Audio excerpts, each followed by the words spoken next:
He was always running, not away from something, but toward people who never turned back. Every morning, before the village fully woke, he would step onto the dusty road and look ahead, hoping that today, someone would wait for him. But no one ever did. They walked in groups. They laughed together. They moved forward, and he followed, always a few steps behind, always trying to catch up. His name was Elion. In a small village surrounded by quiet hills and narrow paths, everyone knew him. Not because he was important, but because he was always there. If someone needed help carrying water, Elion was there. If someone needed a hand in the market, Elion was there. If someone needed someone to listen, Elion was there.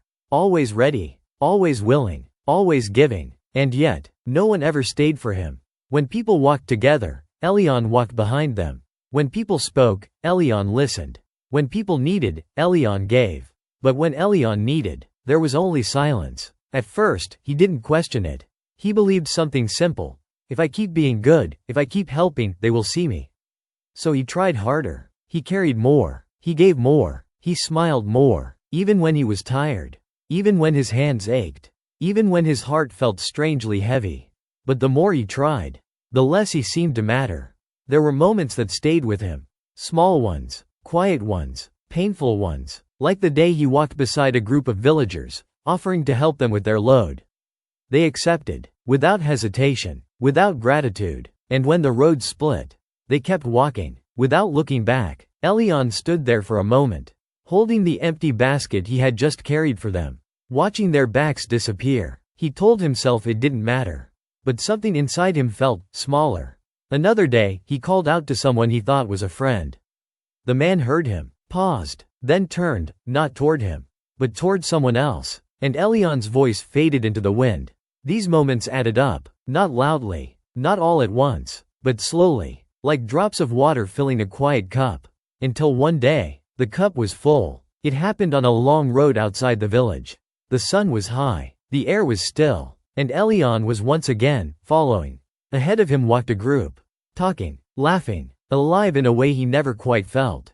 He quickened his pace, trying to close the distance. "Wait," he called, but they didn't slow down. He walked faster. "Wait, I can help." No response. He began to run. Dust rose beneath his feet.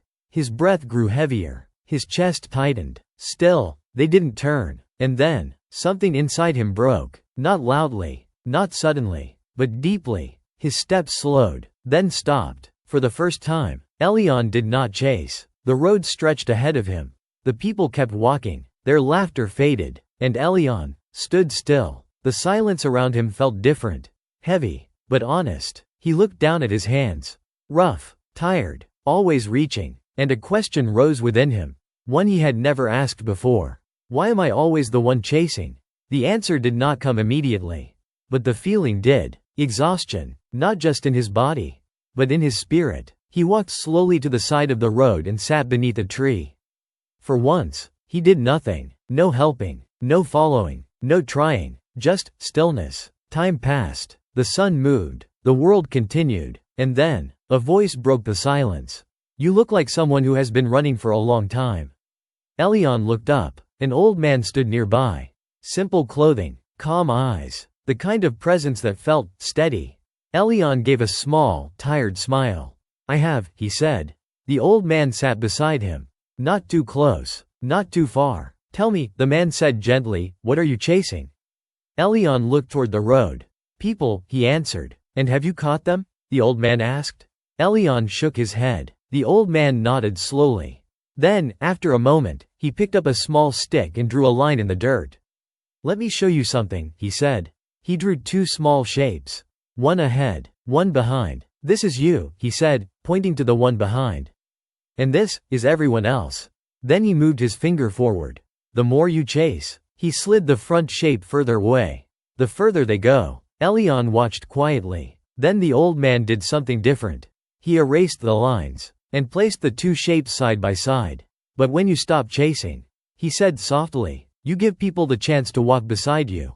Elion frowned slightly. "But what if they don't?" he asked. The old man smiled gently. "Then they were never meant to walk with you." Silence followed, the kind of silence that carries truth. Elion looked down again, at his hands, at the road, at himself. And slowly, something began to shift, not around him, but within him. All this time, he said quietly, I thought if I gave enough, they would stay.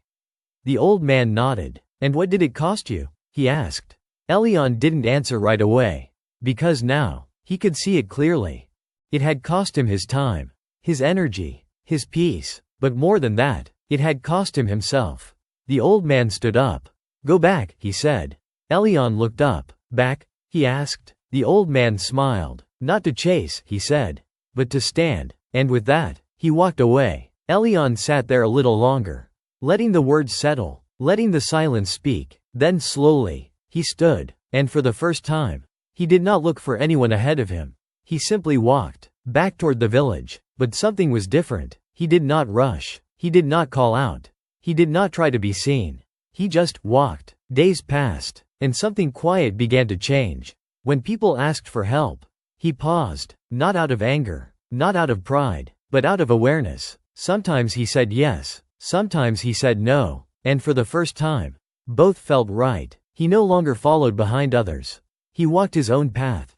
And slowly, something unexpected happened. People began to notice, not because he was trying, but because he wasn't. The same people who once walked ahead of him now slowed down. Some walked beside him, some spoke to him differently, with respect, with attention, and some disappeared completely. But this time, Elion did not chase them, because now he understood. Not everyone who walks ahead of you is meant to walk with you, and not everyone who leaves is a loss. In the quiet of his new life, Elion found something he had never felt before. Peace, not loud, not exciting, but steady, the kind of peace that comes when you stop running. Here is the truth that many never learn. The more you chase people, the more you lose yourself.